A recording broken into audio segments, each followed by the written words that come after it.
Eu tinha uma empresa sólida, 132 funcionários e obras em andamento. E do dia para a noite eu precisei olhar no olho dessas pessoas e dizer que eu precisava demiti-las. Foi uma grande dor e é uma grande dor até hoje, né? Ninguém gosta, ainda mais nós que trabalhamos no dia a dia com a construção de lares, né? Ninguém gosta de tirar a oportunidade do lar das pessoas, né? Então, realmente foi uma grande dor para mim, pessoalmente, que fui à frente de todos eles fazer esse anúncio, né?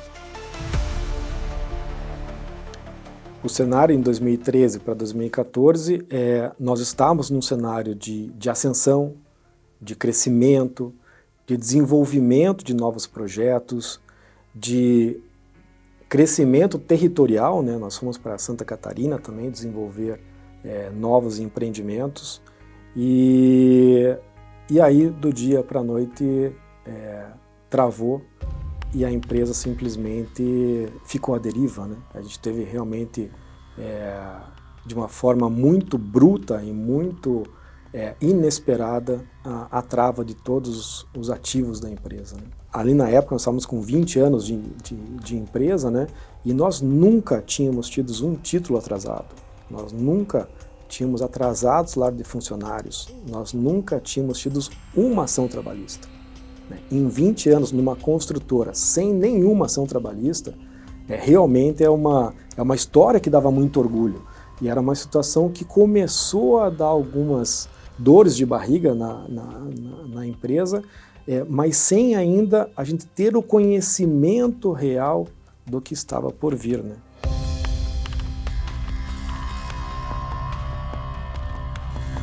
Em 2008 para 2009, nós decidimos que a Estia precisava de um formato diferente de funding para as obras, né? E surgiu uma oportunidade de fazer uma operação estruturada junto a um fundo de pensão.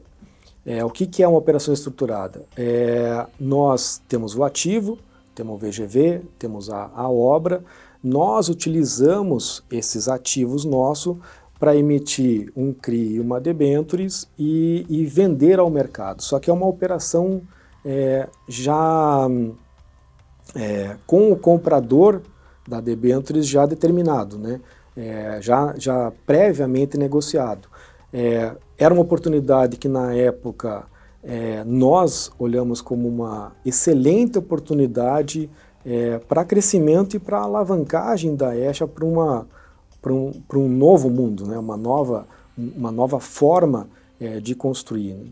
Quando nós estávamos no meio do primeiro ciclo de operação, isso com as obras extremamente aceleradas, com muitos funcionários da empresa, realmente num crescimento muito grande, até mais do que a gente até tinha imaginado inicialmente, a gente começou a sentir algumas dificuldades e algumas burocracias que anteriormente não tinham ou não eram previamente negociadas, né? Por exemplo, o atraso dos repasses dos recursos, os clientes, por exemplo, assim, quando a gente vendia um apartamento, o recebível desse cliente, ele ia para uma conta escrow em parceria com o fundo e o fundo liberava esse dinheiro para nós, mas já era um dinheiro nosso da venda do produto. Esse recurso começou a não ser liberado ou a ter dificuldades para a gente liberar e a gente inicialmente achou que essas dificuldades eram internas, era por alguma questão de gestão ou alguma dificuldade nossa de documentação, de apresentação, de medição de obra, né? E a gente começou a fazer um movimento de tentar conversar com o fundo. E aí que a gente começou a perceber que havia alguma situação estranha. Por quê? Porque nós não tínhamos mais acesso a ninguém do fundo. Até então eu não sabia dos processos de investigação e de dificuldades que o fundo estava passando, né? E a minha descoberta foi da pior forma possível, né? Foi quando simplesmente do dia para a noite o Ministério Público fez a intervenção no fundo e quando fez a intervenção no fundo todas as operações pararam do dia para a noite. Só que quando parou a operação do dia para a noite, todos os meus bens, a vida da ESHA estava em garantia na operação do fundo. E não deu nem tempo da gente conversar, negociar ou rever a operação. Simplesmente travaram do dia para a noite. E quando foi feito o arresto de todos os bens, veio um impacto direto na minha pessoa física. Tanto é que eu descobri, antes dos meus advogados, da trava da empresa, porque eu estava no mercado fazendo uma compra, e simplesmente quando fui passar no caixa, o meu cartão de crédito não passou. Tudo bem, peguei o outro, não passou. Peguei o de débito, não passou. Com a maior vergonha do mundo, tive que largar todas as compras no mercado, tive que esperar até segunda-feira, num dos piores finais de semana da minha vida, porque aí nem comida tinha em casa, porque eu fui no mercado justamente para isso, e realmente esperar até segunda-feira para saber o que tinha acontecido foi um momento muito complicado, tanto para mim como para o pai ainda na época, né? Na outra ponta, o que estava acontecendo? O fundo estava passando por uma investigação em uma das derivações da Operação Lava Jato, onde foram para cima dos fundos de pensão de energia, né?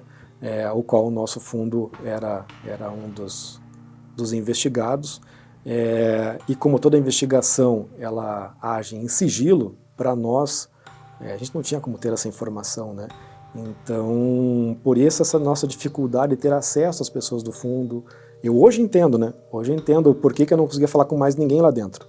Porque, na verdade, grande parte das pessoas estavam presas.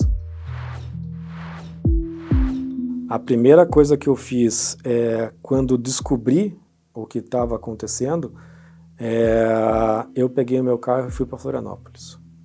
Bater na porta do fundo para entender o que estava acontecendo. Cheguei lá, não consegui nem chegar perto da onde ficava o fundo, porque estavam todos os pensionistas do fundo com cartazes e greve, não sei nem a palavra que usar, na frente do fundo, fazendo lá uma manifestação, porque quando a operação travou, eles descobriram tudo o que estava acontecendo de errado dentro do fundo. Os pensionistas, que foram os grandes prejudicados, foram para lá, também como eu, né, para tentar entender o que estava acontecendo, né. Não tinha o que fazer, né, realmente fiquei refém da situação, e voltei para Curitiba sem informação ainda, sem saber qual seria o destino da empresa. A nossa operação estava 100% regular, 100% documentada, 100% cumprindo todas as exigências que eram feitas para nós. Quando você faz uma operação grande assim, você ainda tem a Previc, né, que é o órgão regulamentador dos fundos de pensão, que também fiscalizam a operação. E a gente era realmente fiscalizado, e sempre a operação 100% regular. Então, internamente na ESHA, nós estávamos 100% regulares, 100% cumprindo todas as obrigações que nós tínhamos com o fundo. No Brasil, ela não é uma operação assim, de prateleira, né? Não é uma operação que você tem acesso e disponibilidade a qualquer momento. É por isso que a gente fala que é uma operação estruturada, né? Ela tem que ser uma operação onde você monta um cenário de garantias, você formaliza todas essas garantias, e aí vai ao mercado para buscar algum parceiro investidor. É praticamente a mesma, é uma operação muito parecida com o que os bancos fazem, né? Só que os bancos entram apenas em um projeto, né? Acabou aquele projeto, encerrou a operação. Quando você faz uma operação estruturada, você pensa num ciclo de produção, né? E o nosso ciclo é um ciclo de produção de 3 sequências de obras, né? Por isso que era uma operação de 10 anos. Foi a crise mais insana que acho que um empresário pode ter, porque você praticamente quebrou patrimonializado. O meu patrimônio que foi travado na época, dinheiro, patrimônio, ativos, VGV, recebíveis, eram 11 vezes maior do que a minha dívida com o fundo. 11 vezes maior. Então, como é que se quebra uma empresa com 11 vezes mais ativos do que a dívida? Eu realmente acreditava que eu resolveria esse problema em 6 meses, 7 meses. E foram-se quase 8 anos para resolver. E nesses 8 anos, uma coisa que fica muito, e que eu tenho muito orgulho de dizer, que eu não desisti nenhum dia. Todos os dias eu levantei, hoje que eu vou resolver. E aí vem aquela enxurrada de ações trabalhistas, ações com fornecedores, e todo mundo assim numa linha de uma empresa. Esquecem a história, né, dos 20 anos de uma empresa que nunca teve um título atrasado, e do dia para a noite você parece que você virou um bandido. Teve uma ação trabalhista que eu devia R$32 mil. E o juiz travou 193 milhões meu.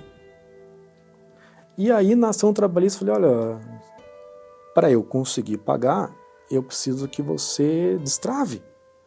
Ou que você dê oportunidade de eu pagar. Não, você tem que se virar. Você tem que resolver seu problema.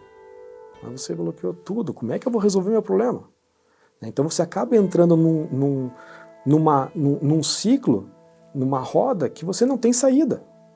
Porque de vez de te darem a oportunidade de buscar a solução, eles querem te mostrar, não, você não tem solução.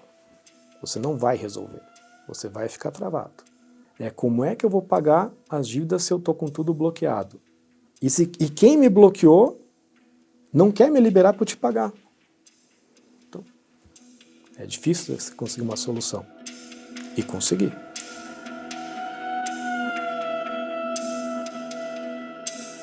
Pelo mercado eu sou muito criticado, porque eu escutei, teve dificuldade, tá com a empresa travada, tá devendo para todo mundo e tá aí no shopping, tá aí caminhando, tá caminhando no parque, encontrava no parque caminhando, pessoas falavam. Só que do outro lado, eu não tinha vergonha, porque eu tinha certeza que eu ia resolver todo o problema. E quem tem certeza que vai resolver não se esconde, não se fecha, não tem medo. Então, a primeira coisa que eu comecei a fazer, claro, levou muito tempo, porque eu não tinha solução para tudo, né? Foi chamar as pessoas e começar a conversar, botar a minha cara na frente e falar, preciso resolver, devo para você, mas vamos achar junto uma solução de como eu posso resolver a situação com você.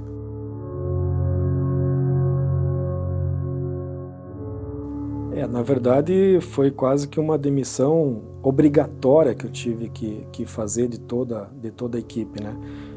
Realmente, para mim, foi uma dor muito grande, porque eu nunca gostei de demitir ninguém. Eu sempre gostei de investir nas pessoas para que elas crescessem junto com a gente. Porém, não tinha alternativa, né? Eu tive que desligar as 132 pessoas da empresa, muito delas com mais de 20 anos com a gente, construindo uma história junto com a gente, né? Infelizmente, naquele momento, não consegui nem fazer o pagamento das rescisões, né? Porque eu estava com tudo bloqueado. Então, realmente foi uma situação muito complicada, né? Eu sou um empresário, eu acho que você como incorporador, sim, existe o lado matemático, o lado racional, né, muito forte em todo incorporador, mas o incorporador, ele é um grande sonhador, né? E para você ser um sonhador, você tem que ter um coração, você tem que ter a emoção, você tem que ter